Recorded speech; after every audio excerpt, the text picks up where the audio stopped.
You know what I mean? He said, cry out. He said, this is like in half a time.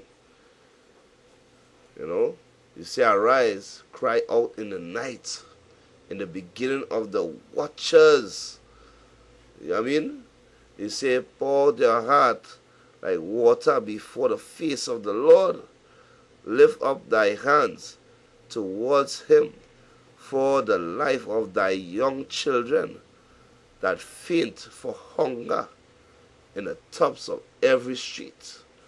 You know what I mean? And that's what we do right now. We cry out in the night. In night. So pursuing back to what we were saying in Matthew, not in Matthew, in Mark.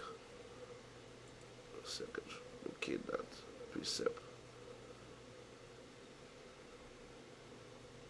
He said that in Mark 13:33. Alright? Mark 13. Mark 13. 33.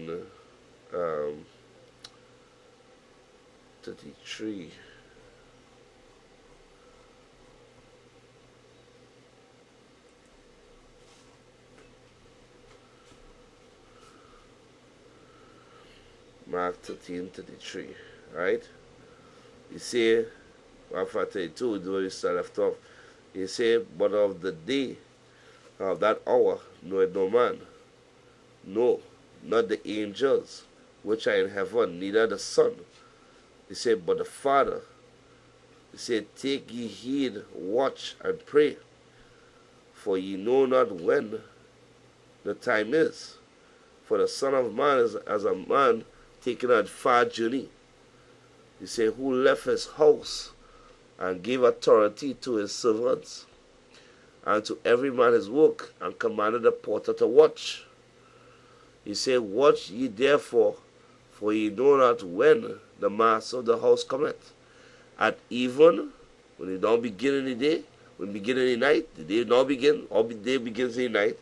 And this is at the beginning at even, when now get dark. Or at midnight, obvious, within the same half a time. Or at the cock crowing. That cock does start crow from 1, 2, 3, 4, 5 in the morning till 6. That's some cocks, if you go to the country, they'll crow all the way to 8, 9, 10 in the day. You know what I mean? But you talk about the cock crowing, we talk about early hours, cock does start crowing from 1, some does start from 12. Alright? That is on the island. That is things we witness on the island, because there's a lot of farming, a lot on the island too. Or in the cock crowing, or in the morning when the sun now coming up. So you talk about half a time. You say, least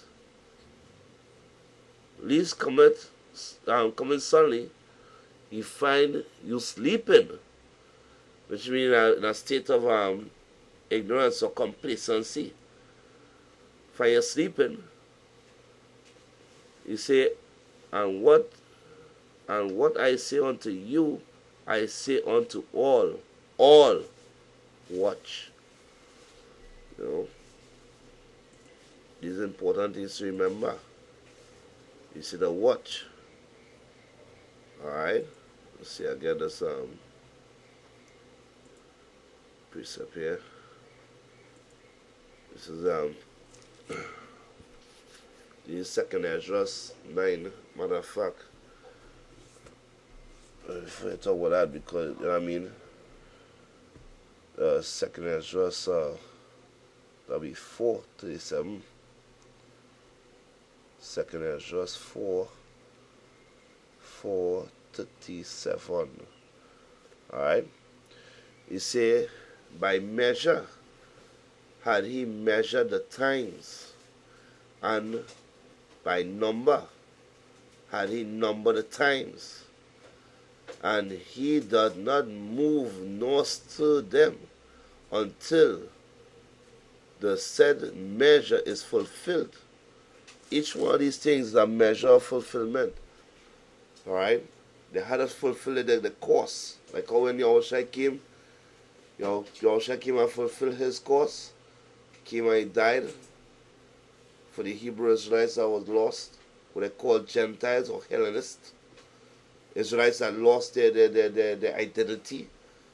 I mean, who no longer knew that they were Israel, because even the law is say if your son not circumcised on the 8th day, he be considered as a heathen. Right? Outcast. He wasn't call him an Israelite. So he's talking about the Israelites like right now. A lot of these Negroes, Latinos, and Native Indians just walk on this island here. And they don't even know who it is.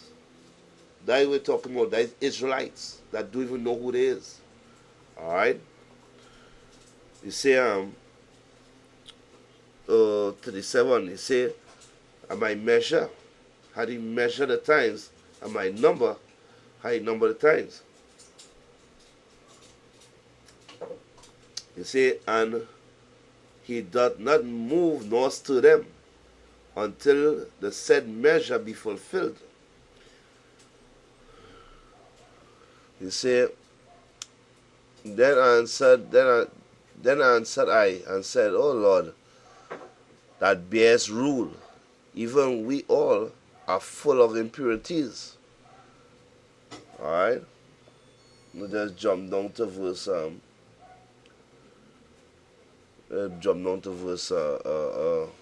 You know what I mean? Talking about the impurities and whatnot.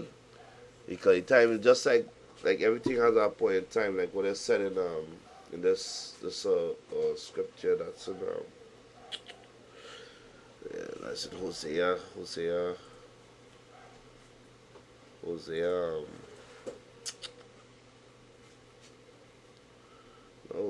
is I believe that is Habakkuk 2 verse right.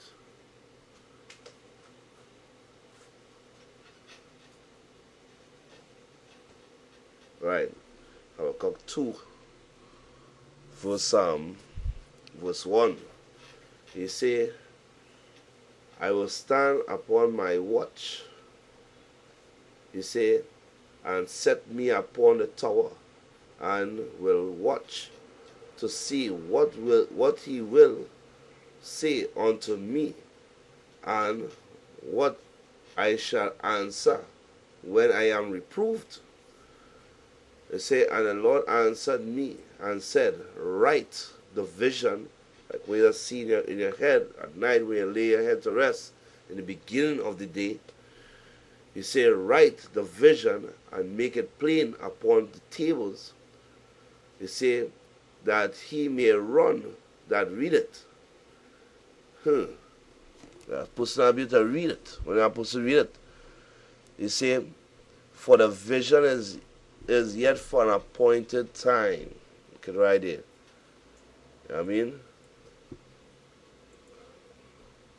Vision is yet for an appointed time. You can write it. An appointed time. Alright? You say, but at the end it shall speak and not lie. He said, though it tarry, he said, wait for it. Wait for it, because it will surely come. It will not tarry. How come? Yeah, so when you look at these things, you talk about each thing that happened in a fulfilled time. Like how Yahushua came, he fulfilled his course. John came, was Elijah. He came and he fulfilled his course. The same way likewise. So going back to this precept, matter of fact, let's go down to verse chapter 9.